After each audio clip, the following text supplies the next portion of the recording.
కొత్తగా ఓట్లు తీసుకొని, అంటే కొత్తగా ఓటు హక్కు తీసుకొని దానికి స్వేచ్ఛగా మీరు ఓటు హక్కును వినియోగించుకోవడానికి ముందుకు వస్తున్నటువంటి న్యూ ఓటర్స్కి ముందుగా శుభాకాంక్షలు. అదేవిధంగా ఈ కార్యక్రమాన్ని మా పోలీస్ యంత్రాంగం కొంచెం ఇనిషియేటివ్ తీసుకుని మీకు రిటర్నింగ్ ఆఫీసర్ సాధారణంగా ఇంకోటి వారికి ముందుగా ఇక్కడికి వచ్చినందుకు కృతజ్ఞతలు తెలియజేసుకుంటున్నాం మనందరి తరఫున, మీ అందరి తరఫున కూడా. మీరు సాధారణంగా ఒక ఓటు వేయడానికి వెళ్ళేటప్పుడు కానీ లేకపోతే వేరే సందర్భాల్లో కానీ మీకు ఎప్పుడో కానీ రిటర్నింగ్ ఆఫీసర్ యొక్క ఎలక్షన్ ప్రాసెస్ స్టార్ట్ అయినప్పుడు వారు సాధారణంగా మీరు ఏదైనా చెప్పుకున్నా వినేదానికి అంత అవకాశాలు కూడా అంటే ఉండవని కాదు, ఉంటుంది. బట్ ఆ టైం తీరిగా ఉండదు, ఎందుకంటే చాలా చాలా బిజీ షెడ్యూల్లో రిటర్నింగ్ ఆఫీసర్ ఉంటారు. అలాగే బిజీ షెడ్యూల్లో మా పోలీస్ యంత్రాంగం కూడా ఉంటుంది. అయితే ఈ కార్యక్రమంలో ప్రధాన ఉద్దేశం ఏంటంటే ఇప్పుడు జరగబోయే ఎలక్షన్స్ అనేవి స్వేచ్ఛాయుత వాతావరణంలో జరగాలి. There is no doubt at all. దాంట్లో ఏ రకమైనటువంటి డౌట్ ఎవరు పెట్టుకోవాల్సినటువంటి అవసరం లేదు.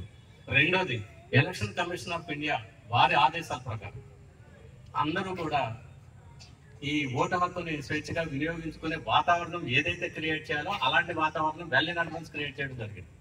వారి ఆదేశాల ప్రకారం పోలీసు యంత్రాంగం కానీ ప్రభుత్వ యంత్రాంగం కానీ ఎలక్షన్ ఆఫీసర్స్ కానీ ప్రతి ఒక్కరు కూడా దీని గురించి ఎన్నో లోతుగా పరిశీలించి ఎంతో శ్రమ పడుతూ ఉన్నారు. ప్రతిదీ స్టెప్స్ తీసుకుంటున్నారు. ఎవ్రీ స్టెప్ టెక్నాలజీ ఒకవైపు, మీకు ఏం చేయాలి మీకు చేయడం ఒకవైపు, మీకు అవేర్నెస్ క్రియేట్ చేయడం ఒకవైపు, ఇన్ని రకాల కార్యక్రమాలు వరుసగా చేసుకుంటూ బాధ్యతగా ఈ ఎలక్షన్ ప్రాసెస్ ని కంప్లీట్ చేసే తీవ్రమైన కృషిలో ప్రభుత్వ యంత్రాంగం ఉంది. అదే దానికి సహకరిస్తూ మా వంతు కృషిలో మా పోలీస్ యంత్రాంగం ఉంది. ఇలాంటి అవేర్నెస్ క్యాంపులు ఏదో స్పీచ్లు పెట్టేసి వెళ్ళిపోదాం, మీకు ఏదో ఒక ఇనిషియేట్ చేసి వెళ్ళిపోదాం అనే ఉద్దేశంతో అయితే కాదు.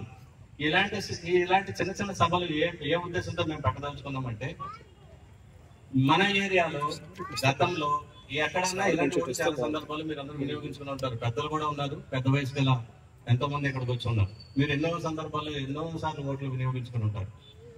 అయితే ఏంటంటే ఎప్పుడో ఏదో చిన్న కమ్యూనికేషన్ గ్యాప్ వల్ల, ఏదో చిన్న స్థానికమైనటువంటి చిన్న ఇష్యూ వల్ల చిన్న గొడవ వస్తే అది దాన్ని ఉద్రేకాలకు పోయి అలా పెంచుకొని ఒక చిన్న టర్బులెన్స్ గా మారి అక్కడ మా ప్రాసెస్ కి భంగం కలిగించడం. ఎవరు మా ప్రాసెస్ అంటే మీ ప్రాసెస్ అందరితో ఒకటే, ఓట్లు వేసుకునే ప్రాసెస్. ఇది ఈ అవేర్నెస్ పెట్టుకోవడం. అదేవిధంగా ఆర్ఓ గారు వారు ఏంటంటే ఈ ఎలక్షన్ ప్రాసెస్ సంబంధించిన కొంత మీకు చెప్తారు కాబట్టి మేము అందుకనే ముందు మాట్లాడేసి మేడం గారు అవకాశం ఇద్దామనే ఉద్దేశంతో ఇస్తున్నారు. వారు కూడా డైనమిక్ ఆఫీసర్, ఈ డైరెక్ట్ ఆఫీసర్ అంతా తెలుసు. మీ అందరికీ పరిచయం కూడా ఈ సందర్భంలో వారిని పరిచయం చేస్తున్నాం.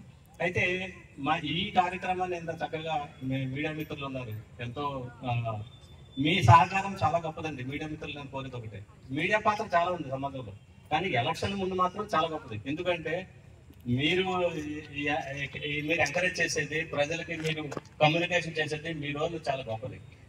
జనరల్ గా రొటీన్ లో రాసే వార్తలతో పాటు ఈ కాన్సెప్ట్ తో రాసే వార్తల్లో చాలా ఇంపార్టెన్స్ కూడా ఉంటుంది. అదేవిధంగా నిరంతరం కూడా మా ఇన్స్పెక్టర్ గారు పాపం ఈ సత్యనారాయణపురం ఈ పోలీస్ స్టేషన్ లో మీకు తెలుసు, మీ అందరూ ఎన్నో సందర్భాల్లో ఆయన కలిసే ఉంటారు. కూర్చుంటారండి ప్లీజ్, గురుప్రకాశ్ గారు కూడా కూర్చోండి. మేమంతా మీ ముంగిటికి వచ్చాం, మేమంతా మీ ముందుకు వచ్చి కూర్చున్నాం. ఈ రోజు ఇదేంటంటే మీకు ఒక ఆపర్చునిటీ, ఒక సందేహాలని పక్కబెట్టి, అంటే మేము ఎండాకాలం కదా అంతసేపు నిల్చోవాలేమో, లేకపోతే ఓట్లు వేయగలుగుతామా, అంతసేపు అవకాశం ఉంటుందా, పోలే బద్దకెళ్తాం, ఏదో పని ఉందిలే.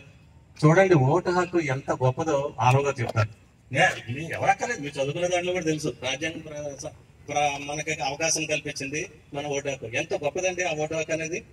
మీరు స్వేచ్ఛగా ప్రశాంతంగా మీ పాలకులను మీరు నిర్ణయించుకునేటువంటి గొప్ప హక్కు అది. దాన్ని వినియోగించుకోకుండా మీరు కొంచెం నెగ్లెక్ట్ చేస్తే ఎట్లా ఉంటుంది, ఎవరికి పనులు ఉంటుంది కదా. మా ఆర్ఓ గారికి అలాగే అందరికీ సహకరించాలని మా గౌరవ సిపి కాంతిరాణ టాటా గారి ఆదేశాల మేరకు ఈరోజు మీ ముంగటికి మేము వచ్చి మీకు కొంచెం అవేర్నెస్ కలిగజేయాలని మా వంతు కృషిలో భాగంగా ఈ రోజు మేము సంకల్పించాం. అది ఇక్కడ ఆచరణ రూపంలో కొంతవరకు మీరంతా గ్రాండ్ సక్సెస్ చేశారు. Thank you very much. So కాబట్టి మీరందరూ కూడా దయచేసి మా డిపార్ట్మెంట్ సహకరించండి. ఈ సందర్భంగా ఈ డైనమిక్